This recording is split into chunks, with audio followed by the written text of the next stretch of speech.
नमस्कार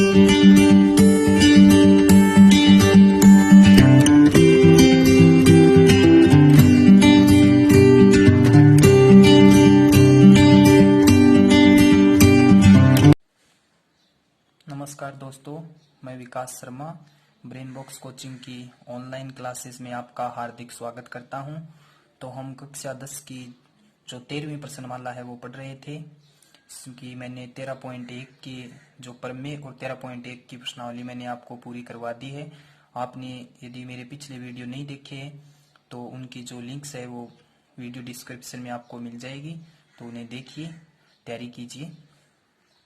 तो आज हम बात करेंगे 13.1 के जो उदाहरण है वो देखते हैं। तो इसमें जो पहला उदाहरण है वो देखिएगा कि एक बिंदु से वृत्त पर खींची गई स्पर्श रेखा की लंबाई ज्ञात करो, जबकि बिंदु वृत्त के केंद्र से 13 सेंटीमीटर की दूरी पर है और वृत्त की जो त्रिज्या है वो 5 सेंटीमीटर है। तो हमारे पास ये कोई एक वृत्त है, इस वृत्त का हम केंद्र है वो मान लेते हैं ये ओ इस वृत्त का केंद्र है, और बिंदु से वृत्त पर खींची गई स्पर्श रेखा की तो लंबाई ज्ञात करनी है, जबकि वृत्त की बिंदु के केंद्र से जो दूरी है वो 13 सेंटीमीटर है। यानी कोई एक बिंदु है जो वृत्त के बाहर है, मान लीजिए यहाँ से 13 सेंटीमीटर दूर कोई बिंदु है, ये 13 सेंटीमीटर है, यहाँ पे बिंदु P है। तो इस बिंदु P से वृत्त पे एक स्पर्श रेखा खींची गई है। तो स्पर्श रेखा की जो लंबाई ज्ञात करनी है तो वृत्त की त्रिज्या दे रखी है, यहाँ से ये मान लेते हैं Q। तो ये जो वृत्त की त्रिज्या है ये दे रखी है 5 सेंटीमीटर। तो इस स्पर्श रेखा की क्या ज्ञात करनी है, आपको लंबाई ज्ञात करनी है। तो ये POQ कौन सा त्रिभुज हो गया, समकोण त्रिभुज हो गया, क्योंकि ये कोण 90 डिग्री का है। स्पर्श रेखा है वो त्रिज्या पे क्या है, लंब है। तो समकोण त्रिभुज PQO में कौन सी प्रमेय लगा देंगे, यहाँ पे पाइथागोरस प्रमेय। तो ये जो क्यों है इसके सामने की जो ये भुजा है ये कितनी हो गई, कर्ण हो गई, यानी कर्ण का स्क्वायर ये 13 है, 13 का स्क्वायर कितना हो गया 169 बराबर आधार है इसका, मान लो PQ क्या है, आधार है PQ का स्क्वायर प्लस जो OQ है लंब का स्क्वायर 5, 5 का स्क्वायर कितना हो गया 25, ये प्लस का 25 इस साइड में माइनस में हो जाएगा। तो 169 माइनस 25 बराबर में क्या बचा PQ स्क्वायर। 169 में से 25 को जो माइनस करते हैं तो ये आ गया 144 बराबर हो गया PQ स्क्वायर। 144 का जो वर्गमूल है इधर क्या हो गया PQ। तो यहाँ से जो PQ की वैल्यू आ गई वो कितनी आ गई 12 सेंटीमीटर। ठीक है, तो PQ क्या है, वृत्त की स्पर्श रेखा। तो वृत्त की स्पर्श रेखा है वो कितनी हो गई 12 सेंटीमीटर। देखिए इसका एग्जाम्पल नंबर 2। दो सकेंद्रीय वृत्त में बड़े वृत्त की जीवा यदि छोटे वृत्त को स्पर्श करे तो स्पर्श बिंदु उस जीवा का क्या करता है, समद्विभाजन करता है। सकेंद्रीय वृत्त वे वृत्त होते हैं जिनका केंद्र एक ही हो। तो जैसे मान लेते हैं कि ये हमारे पास है दो क्या है सकेंद्रीय वृत्त है, एक ये हो गया और दूसरा ये वृत्त हो गया। इन दोनों का जो केंद्र है वो एक ही है, मान लेते हैं केंद्र क्या है O है। बड़े वृत्त की जीवा है वो छोटे वृत्त को स्पर्श करती है, यानी एक ऐसी रेखा है जो छोटे वाले वृत्त को तो स्पर्श करती है। मान लीजिए ये क्या है, ये B है। तो ये छोटे वाले वृत्त को तो क्या कर रही है, यहाँ पे बिंदु P पे स्पर्श कर रही है, और ये जो बड़े वाला वृत्त है इसको क्या कर रही है, इसकी जीवा है। तो आपको सिद्ध क्या करना है कि ये जो बड़े वृत्त की जीवा है ये B जो छोटे वृत्त की स्पर्श कर रही है बिंदु P पे, तो इस जीवा का क्या करती है, ये समद्विभाजन कर रही है। यानी जो स्पर्श बिंदु है P ये इस जीवा का समद्विभाजन कर रहा है। तो हम क्या करते हैं, इस O को है वो P से मिला देते हैं, यानी हमें सिद्ध करना है समद्विभाजन AP। ये जो AP दूरी है किसके बराबर सिद्ध करनी है, हमें BP के बराबर सिद्ध करनी है। तो देखिएगा इसका सॉल्यूशन हमें दिया क्या है, तो यहाँ पे लिखते हैं दिया है सकेंद्रीय वृत्तों का जो केंद्र है वो क्या है ओ है। सकेंद्रीय वृत्तों का केंद्र क्या है हमारे पास है, ओ है, ओ है। ठीक है, तो ओपी को आप मिला देते हो तो ध्यान से देखिएगा कि ये जो एफ बी है, एफ बी क्या है, एफ बी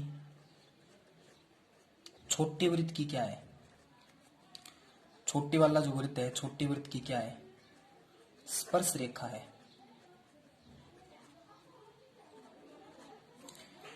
एफ बी छोटे वृत्त की स्पर्श रेखा है और ये जो ओपी है ये छोटे वृत्त की क्या है, त्रिज्या है। इसका मतलब ये जो ओपी है ये लंबवत किस पे हो गई, एफ बी पे, क्योंकि ये ओपी त्रिज्या और एफ बी स्पर्श रेखा है तो स्पर्श रेखा और त्रिज्या क्या होती है, लंब होती है। फिर हम क्या देख सकते हैं कि एफ बी है ये बड़े वृत्त की क्या है, बड़े वृत्त की जीवा है। और हम जानते हैं कि यदि एफ बी बड़े वृत्त की जीवा है तो ओपी इस पे क्या है, लंब है। यानी कि केंद्र से इस जीवा पे क्या डाला गया है, लंब डाला गया है। तो केंद्र से जीवा किसी जीवा पर लंब डालते हैं तो वो जो लंब होता है उस जीवा को क्या करता है, समद्विभाजन करता है। चूंकि ओपी लंबवत किसके, आपने ऊपर लिखा है एफ बी के, इसलिए जो एफ पी है वो किसके बराबर हो गया, बीपी के बराबर हो गया। यानी कि केंद्र से, कारण क्या है इसका, केंद्र से जीवा पर डाला गया लंब है वो जीवा को क्या करता है, समद्विभाजित करता है। ठीक है, तो ये इसका किस उदाहरण नंबर 2 हो गया। इसको एक और तरीके से देखते हैं। चलिए, ये अगर आपको समझ में नहीं आया तो मान लो इस ए को किससे मिला देते हैं हम, ओ से मिला देते हैं और इसको बी से भी मिला देते हैं। तो ये हमारे पास दो त्रिभुज बन गए। कौन से त्रिभुज, ए ओ पी व त्रिभुज बी ओ पी में। तो जो ए ओ है वो बराबर, ये जो ए ओ है ये किसके बराबर है, बी ओ के, क्योंकि दोनों ही क्या है, वृत्त की त्रिज्या है। और जो ओपी है ये दोनों में काम आ रही है, ए ओ पी में भी ओपी काम आ रही है और बी ओ पी में भी आ रही है। तो ये क्या है, उभयनिष्ठ है। और जो ये वाला कोण है ये कितने डिग्री का है, 90 डिग्री का है, क्योंकि ये क्या है, त्रिज्या है और ये भी स्पर्श रेखा है। यानी कि कोण ए पी ओ बराबर है कोण बी पी ओ बराबर है 90 डिग्री। तो एक 90 डिग्री का कोण और दो भुजा अगर बराबर हो गई है तो कौन सा नियम लग गया, RHS, सर्वांग समता नियम से दोनों त्रिभुज क्या हो गए, सर्वांग सम। यानी त्रिभुज ए ओ पी सर्वांग सम हो गया त्रिभुज बी ओ पी के। सर्वांग सम होता है संगत भाग बराबर होते हैं, यानी ये जो एपी है ये किसके बराबर हो गया, बीपी के। एपी बराबर बीपी, यही आपको क्या करना था, सिद्ध करना था। तो जो तरीका आपको अच्छा लगे वो आप यूज कर सकते हो। ठीक है, चलिए देखते हैं इसका उदाहरण नंबर 3 क्या है। एक वृत्त है वो त्रिभुज एबीसी की भुजा बीसी को पी पर बाह्य स्पर्श करता है। तो मान लो हमारे पास एक क्या है, वृत्त है, ये एक वृत्त है, इस वृत्त का केंद्र हम क्या मान लेते हैं, वो मान लेते हैं। तो एक त्रिभुज एबीसी की भुजा बीसी को पी पर स्पर्श करता है। तो यहाँ पे एक त्रिभुज बनाना पड़ेगा, इसके ऊपर ये एक त्रिभुज बना लेते हैं हम।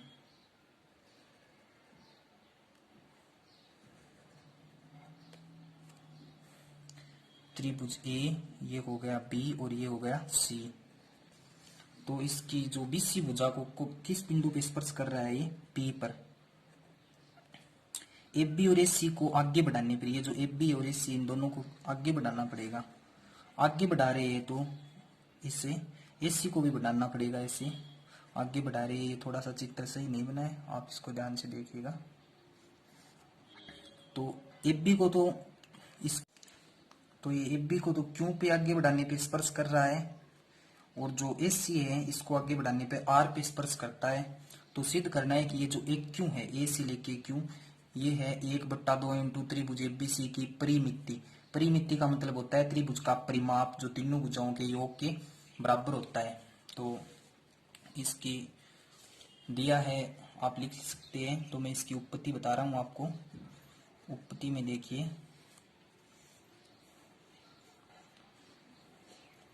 कि ये बाह्य बिंदु है ए, और ये ए से लेके क्यू वृत्त की स्पर्श रेखा है, और ए से लेके आर बी वृत्त की क्या है, स्पर्श रेखा। यानी कि एक क्यू है वो बराबर किसके है, ए आर के बराबर है, क्योंकि ये बाह्य बिंदु से खींची गई स्पर्श रेखा लंबाई में क्या होती है, समान होती है। इसी प्रकार ये जो बी क्यू है, बी यहाँ पे बाह्य बिंदु है, ये बी क्यू है, ये किसके बराबर हो गई, यहाँ तक स्पर्श रेखा है इसके बीपी के बराबर हो गई। तो ये सी भी क्या है, बाह्य बिंदु है। तो इसी प्रकार ये जो सी पी है ये किसके बराबर हो गई, सी से लेके पी किसके बराबर है, सी आर के बराबर हो गई। तो अब हम क्या कर रहे हैं, एक नई गणना कर रहे हैं। नई गणना करते हैं, तो अब मैं क्या कर रहा हूं, एक क्यू प्लस ए आर का मान याद कर रहा हूं। एक क्यू इस पूरी को क्या लिख सकते हैं, A B plus B Q दोनों का जोड़ लिख सकते हैं। यानी A B plus B Q, फिर प्लस ए आर की जगह क्या लिख सकते हैं, ए आर इस सी और सी आर को जोड़ने से बन रहा है, तो इस सी प्लस सी आर। तो ये जो एक क्यू है ये किसके बराबर है, ए आर के। यानी कि एक क्यू की जगह मैं क्या लिख सकता हूँ, ए आर भी लिख सकता हूँ। तो एक क्यू प्लस ए आर की जगह क्या लिख दिया मैंने, एक क्यू बराबर ए बी की जगह मैंने लिख दिया A B, plus B Q की जगह क्या लिख सकते हैं, बी क्यू किसके बराबर है, बी पी के। तो बी क्यू की जगह क्या लिख दिया, B P plus S C, plus C R की जगह क्या लिख सकते हैं, सी पी। तो ये जो एक क्यू प्लस एक क्यू है कितना हो गया, 2 एक क्यू बराबर ए बी प्लस ये जो एस सी है इसको इसके पास में लिख दिया। तो बचा क्या, बीपी और सीपी। देखिए ये जो बीपी और सीपी इन दोनों को जोड़ने से कौन सी पूरी कौन सी बन रही है, ये बीसी बन रही है। तो यहां से हम लिख सकते हैं एक क्यू बराबर, ये 2 है इसके भाग में आ जाएगा 1/2 ए बी प्लस यहाँ पे B C, S C plus B C. A B S C और बीसी क्या है, त्रिभुज एबीसी की भुजा है, और इन तीनों का क्या है, योग है। योग को क्या बोलते हैं, परिमिति या परिमाप। तो हम एक क्यू की जगह क्या लिख सकते हैं, एक क्यू बराबर 1/2 इंटू त्रिभुज ए बी सी की परिमिति। ये क्या करना था, सिद्ध करना था। ये सिद्ध हो गया। उदाहरण नंबर 3। तो देखिए इसका जो अंतिम उदाहरण है, उदाहरण नंबर 4 13.1 का, त्रिभुज एबीसी की भुजा ए बी बी सी और एस सी एक 4 सेंटीमीटर त्रिज्या वाले वृत्त को एल एम और एन पर स्पर्श करते हैं। यानी कि भुजा ए बी है वो तो एल पे, इस ये जो वृत्त है इसकी त्रिज्या 4 सेंटीमीटर है, इसको एल पे, और बी सी भुजा एम पे और एस सी है वो एन पे क्या करती है, स्पर्श करती है। ए एन बराबर 6 दे रखा है। यानी ये जो ए एन है ये कितनी दे रखी है आपको, 6, और जो सी एन है वो दे रखी है आपको 8। तो सी एन है ये कितनी है, 8 है। तो इस त्रिभुज एबीसी की परिमिति ज्ञात करनी है। परिमिति का मतलब इसका परिमाप ज्ञात करना है, यानी कि A B plus B C plus S C तीनों का योग। तो देखिए अगर ये ए एन हमारे पास कितनी है, 6 सेंटीमीटर है, तो ये ए एल भी कितनी हो जाएगी, 6 हो जाएगी, क्योंकि ये बाह्य बिंदु ए है, ए से स्पर्श रेखा है वो समान होती है। तो ए एल बराबर है ए एन के, और ये 8 है, तो ये सी बाह्य बिंदु है, सी एन 8 है, तो सी एम भी कितनी हो जाएगी, 8। और इस बी एम को हम क्या कर लेते हैं, एक्स मान लेते हैं। बी एम एक्स है तो बी एल भी कितना हो जाएगा, एक्स हो जाएगा। ठीक है, तो यहाँ पे हम लिख रहे हैं कि जो ए एन बराबर किसके है, ए एल के, और बराबर हो गया 6 सेंटीमीटर। और जो सी एन है वो बराबर है, सी एम बराबर कितना है 8 सेंटीमीटर, और बी एम बराबर किसके है बी एल के। इसको हमने एक्स मानना है, इसको क्या किया है मानना है।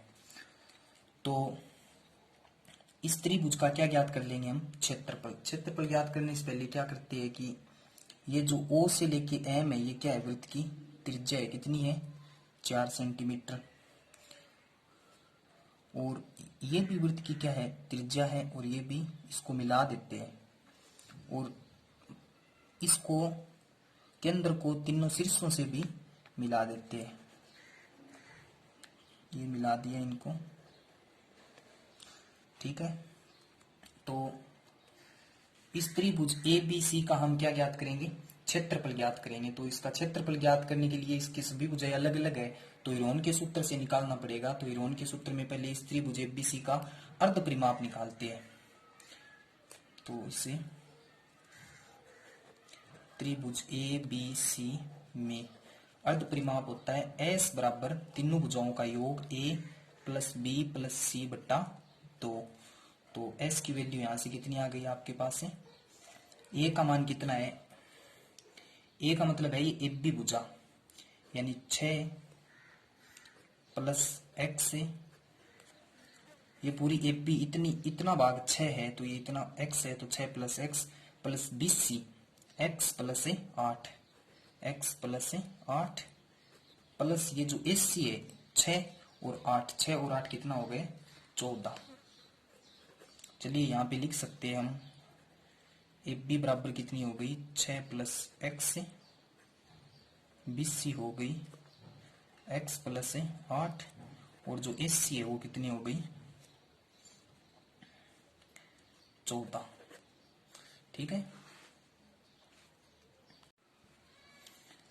तो इनके बट्टे में कितना आ गया फिर 2। तो s बराबर ये x और x कितने हो गए 2x हो गई, और 14 8 और 6 यानी ये हो गया आपके पास है 2x प्लस 28 बट्टे 2। तो s बराबर यहाँ से 2 कॉमन आ रहा है, तो ये बच गया x प्लस 14 बट्टे में 2। तो s का मान यहाँ से कितना आ गया आपके पास है x प्लस 14, ये इससे क्या हो गया कैंसिल हो गया। तो अब हम क्या करेंगे, जो हीरोन के सूत्र से इसका मान ज्ञात करेंगे। तो देखिएगा त्रिभुज ए बी सी का क्षेत्रफल क्या हो गया root S into S minus A S minus B और एस माइनस सी। तो ये सभी मान यहाँ पे रखेंगे हम। एस का मान कितना है एक्स प्लस 14, और एक्स प्लस 14 माइनस ए का मान कितना है हमारे पास है, ये जो ए का मान है 6 प्लस एक्स, यानी ए का मतलब ये बी का मान, ये ए ये बी और ये क्या है सी। तो क्या है 6 प्लस एक्स, तो ये हो गया बाहर माइनस है तो माइनस 6 और माइनस एक्स, फिर गुणा में क्या है एक्स प्लस 14 एस का मान माइनस बी का मान कितना है एक्स माइनस 8, और फिर एक्स प्लस 14 माइनस सी का मान कितना है 14। इस पूरे का क्या है रूट है। तो यहां से देखिएगा ये बराबर में कितना हो गया x प्लस 14, ये प्लस का x है इससे ये कैंसिल हो जाएगा। तो इसके गुणा में कितना बचा 14 में से 6 गए 8, और ये इससे कैंसिल हो गया। तो यहाँ से 14 में से जो 8 जाएंगे तो ये कितना हो गया 6 हो गया, और ये प्लस के 14 में माइनस के 14 से कैंसिल हो गए। तो यहाँ पे कितना बचेगा x, और पूरे का क्या है यहाँ पे रूट है।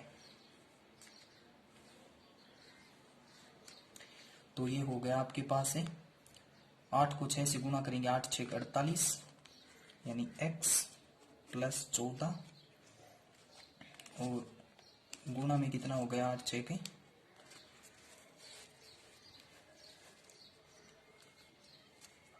48 से x और पूरे का रूट। 48x को हम क्या लिख सकते हैं, ये x प्लस 14, इसको लिख सकते हैं 16 इंटू 4, सॉरी 16 इंटू 3 गुणा x, पूरे का क्या है रूट है। 16 में से 16 का जो वर्गमूल होता है वो कितना होता है, 4 होता है।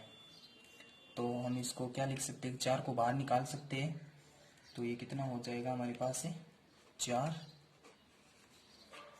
तो यहाँ पे कितना बचा, 3x बच गया, और एक कितना बच गया, x प्लस 14। ये क्या है, इस त्रिभुज का क्षेत्रफल। अब इस त्रिभुज का एपीसी का जो क्षेत्रफल है हम एक तरीके की ओर से भी निकाल सकते हैं। कैसे निकालेंगे कि ये जो त्रिभुज है ए ओ बी, इसका क्षेत्रफल प्लस में त्रिभुज ए ओ सी का क्षेत्रफल और बी ओ सी, इन तीनों को जोड़ते हैं तब भी पूरे का क्या आता है, क्षेत्रफल आता है। तो मैं लिख सकता हूं कि त्रिभुज एबीसी का क्षेत्रफल बराबर क्या होगा,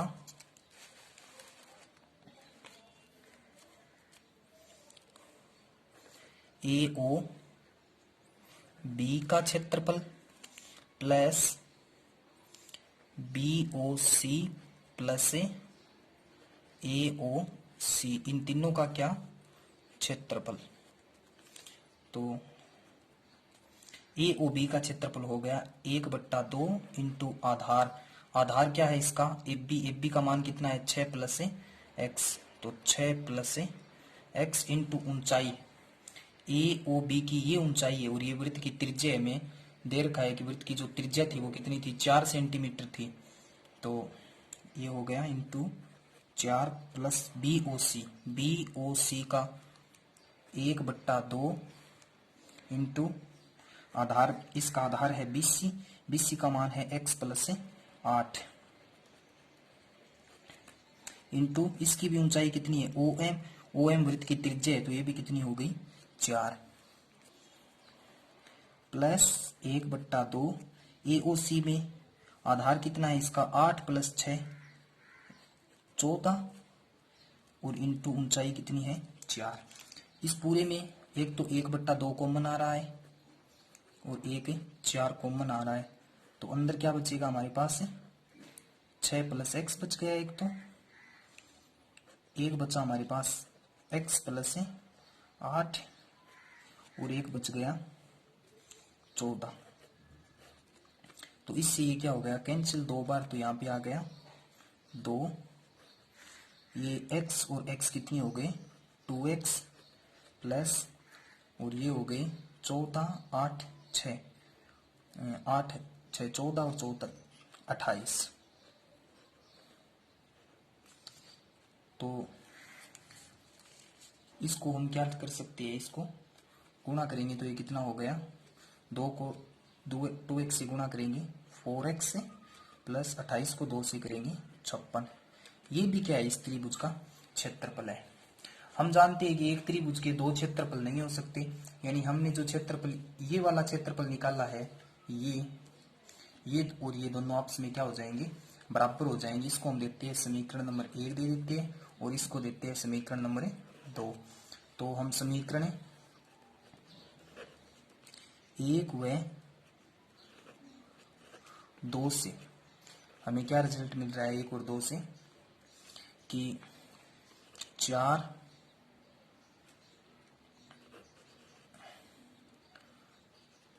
3x और x प्लस 14, ये किसके बराबर हो गया, 4x प्लस 56 के बराबर हो गया है।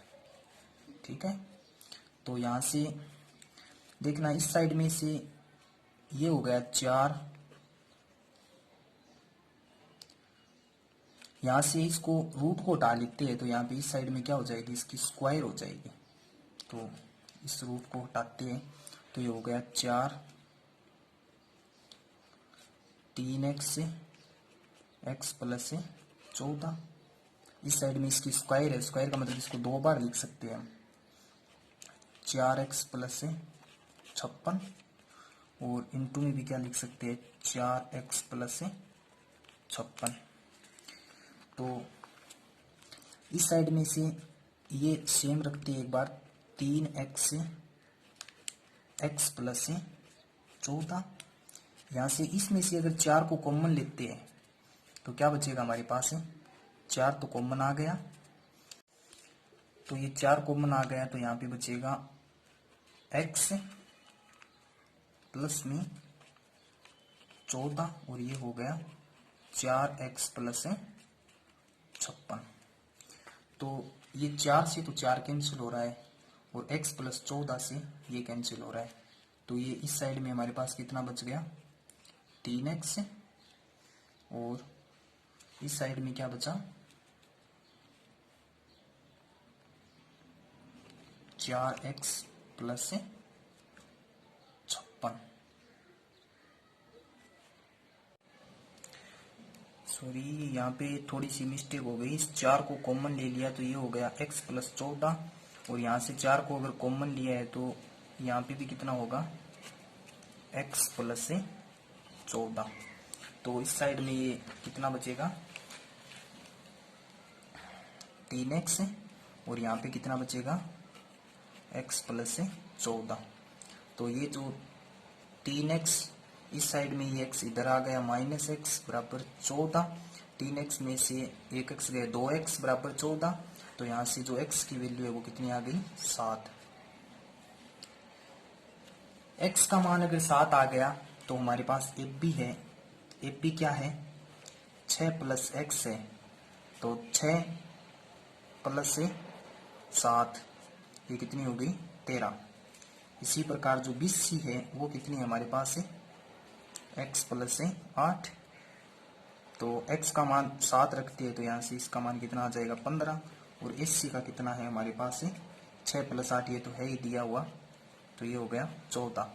तो इस त्रिभुज ABC की जो परिमिति है वो कितनी आ जाएगी, परिमिति का मतलब परिमाप इसका जोड़ AB plus BC plus SC, इन तीनों को जोड़ देते हैं, यानी कि AB का मान है 13, 15 और 14, 5 और 3 8, 8 और 4 12 और 1 2 3 और 1, तो इसकी जो परिमिति है वो कितनी आ गई 42 सेंटीमीटर।